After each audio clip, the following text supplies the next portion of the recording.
Bonjour et bienvenue dans ce nouveau podcast. Tu as dû le voir ces derniers temps, il semble que je fasse un petit peu de buzz avec ma dernière vidéo. Si tu ne l'as pas vue, je vais te mettre le lien juste en dessous pour que tu puisses cliquer, aller voir, commenter et partager.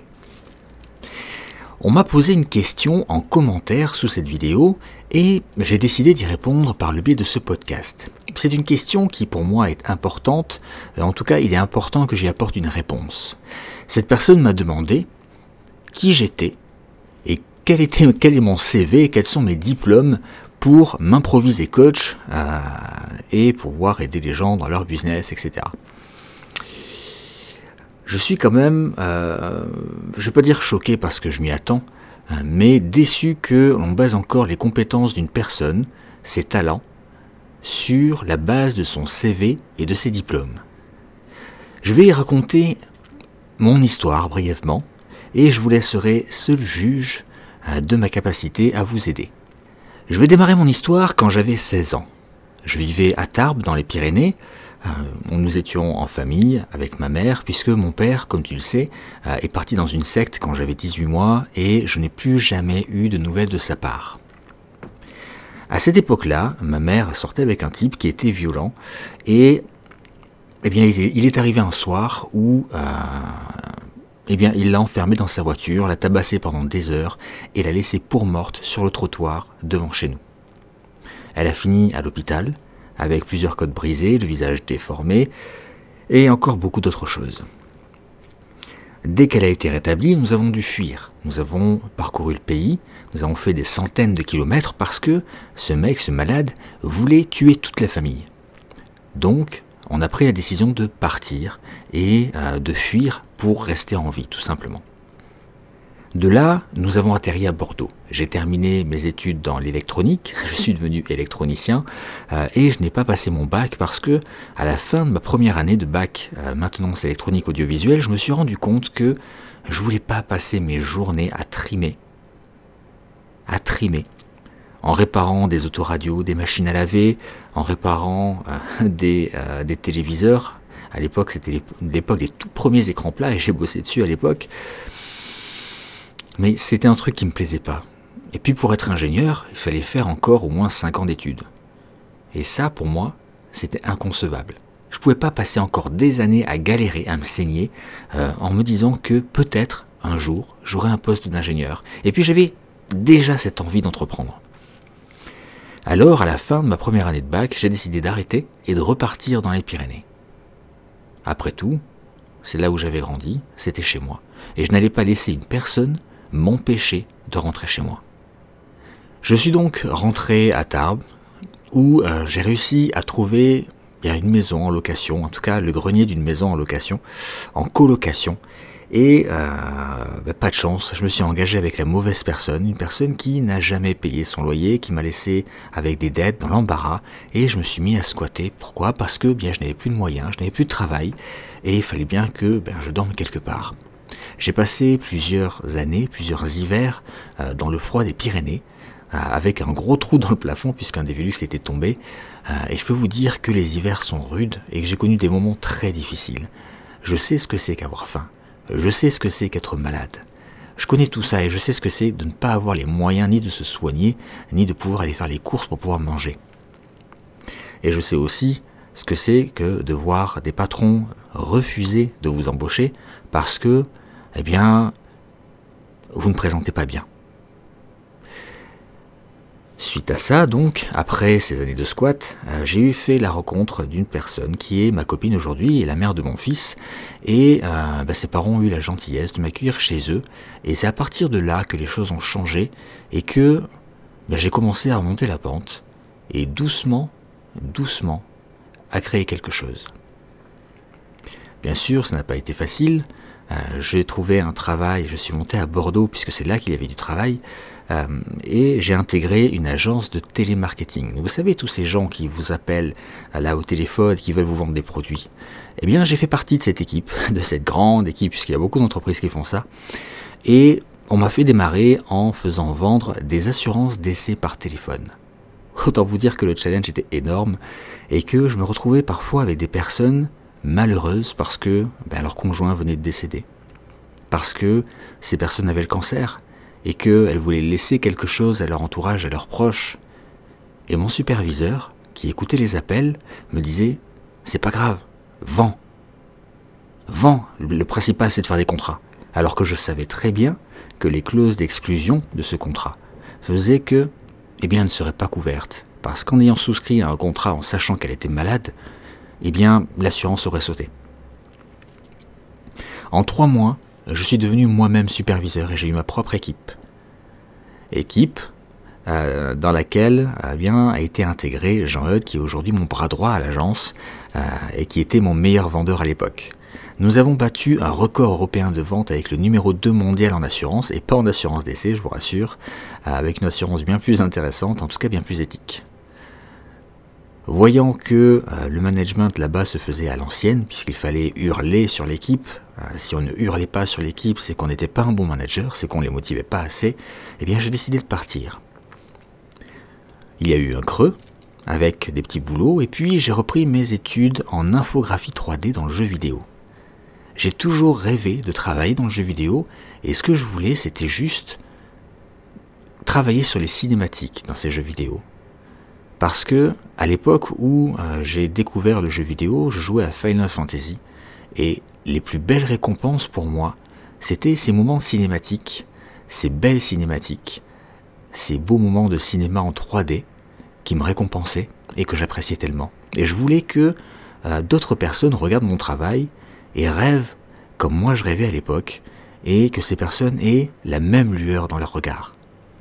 Malheureusement, je suis tombé sur une école qui n'était pas tout à fait sérieuse, et à la fin de l'année, j'ai complètement arrêté, et je me suis mis à mon compte en auto-entrepreneur d'abord, et puis j'ai rencontré une bande de gars sur internet qui travaillaient sur un jeu vidéo, et nous avons créé un studio ensemble, un studio de création de jeux vidéo à Bordeaux. À cette époque-là, j'étais le gérant, et je travaillais sur tout le projet avec eux, et je faisais également partie de Bordeaux Games, l'association qui réunit tous les professionnels du jeu vidéo d'Aquitaine. J'ai participé à une mission parlementaire également. J'ai fait évoluer les relations entre la chambre de commerce et certains organismes qui aident les entreprises à réussir. Et j'ai exposé au Tokyo Game Show à côté de Squaresoft, Square Enix maintenant, et de Capcom. Et j'ai même obtenu à l'époque excusez-moi, un contrat avec Square Enix pour le développement de la version japonaise de notre jeu. C'était énorme. J'ai exposé aussi à Cologne, à la Gamescom, qui est le plus grand salon d'Europe du jeu vidéo, et j'étais juste à côté de Steam, qui représente 70% du marché mondial du jeu dématérialisé en jeu vidéo. L'aventure a fini par prendre fin parce que nous sommes restés pendant 3 ans à travailler sans nous payer pour financer le développement du jeu, et bien nerveusement, c'était trop difficile. Les caractères étaient suffisamment forts pour que on en vienne au conflit, et nous avons décidé de tout arrêter là. À ce moment-là, je suis sorti de cette aventure avec des dettes, affaibli physiquement, nerveusement, et j'ai dû repartir à zéro. J'ai connu un bon moment de galère, puisque être graphiste, pour les graphistes qui m'écoutent, vous savez que ce n'est pas facile parce que la valeur perçue de notre travail est tellement faible qu'ils sont prêts à aller sur 5euros.com et d'autres sites de ce genre et payer 5 € pour un travail qui vaut pas grand-chose comparé au travail d'un vrai professionnel. Je me suis donc mis sur une plateforme américaine qui faisait l'intermédiaire entre les prestataires et les clients, ce qui me permettait de toucher des clients un peu partout dans le monde.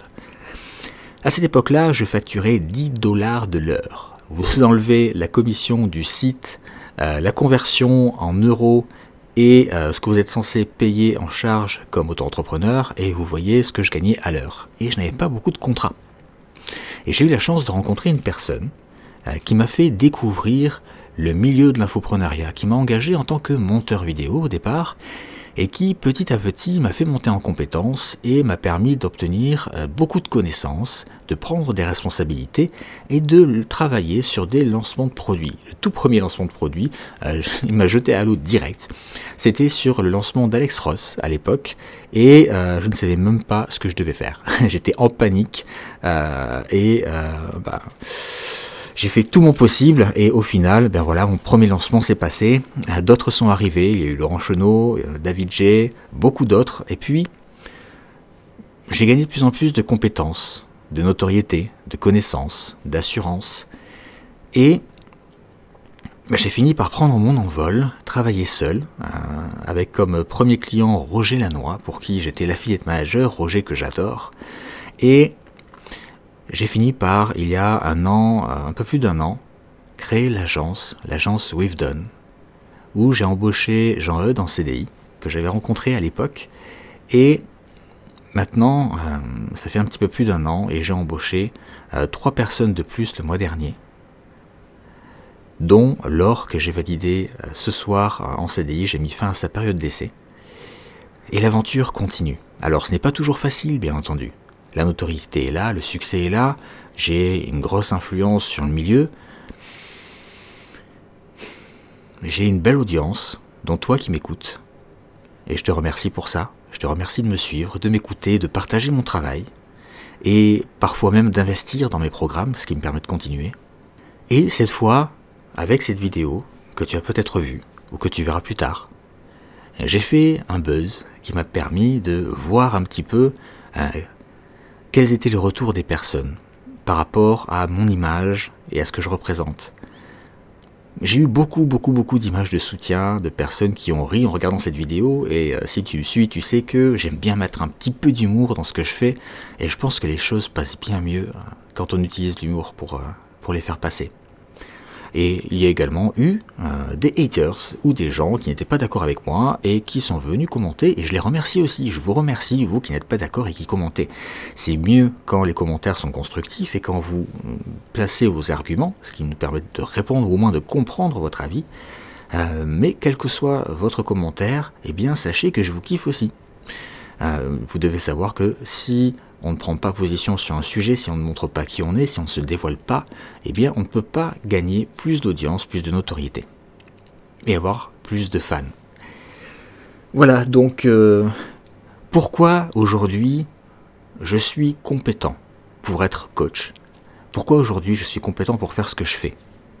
Tout simplement parce que je suis parti de rien. J'étais à poil, j'étais à la rue, je me baladais avec des chaussures qui disaient bonjour. Tu sais, quand la semelle se barre à chaque fois que tu marches, voire même, je marchais, j'avais plus de semelle, j'avais que le dessus de la chaussure. Mais bon, ça se voyait pas trop, donc ça faisait illusion. Et j'ai progressé petit à petit, j'ai connu des gros moments de galère, j'ai été endetté, j'ai souffert, j'ai été malade. J'ai connu des moments même psychologiques qui étaient très difficiles. Mais j'ai jamais abandonné. Jamais. Même quand j'étais très malade et que je pensais que j'allais y passer. Même quand j'avais faim et que je sentais même plus la faim, mais je sentais que mes forces me quittaient, j'ai pas abandonné non plus. Et aujourd'hui, je continue, je n'abandonne pas, j'avance. Si j'ai réussi, c'est pour ça. Si j'ai pu acquérir toutes ces connaissances, toutes ces compétences, c'est aussi pour ça. Parce que je n'ai pas hésité à me lancer, à y aller et à apprendre, à passer des journées, des nuits à travailler. Alors, si tu veux voir mon CV, et si tu bases mes compétences, mon professionnalisme et la qualité de mon travail sur ce CV, vois au-delà des diplômes. Car aujourd'hui, les diplômes ne valent plus grand-chose. Je vais arrêter là pour ce podcast, qui est plus long que d'habitude. J'espère qu'il t'a plu. Je te laisse commenter, partager, liker. Et puis, je te dis à très vite dans un prochain podcast. Ciao.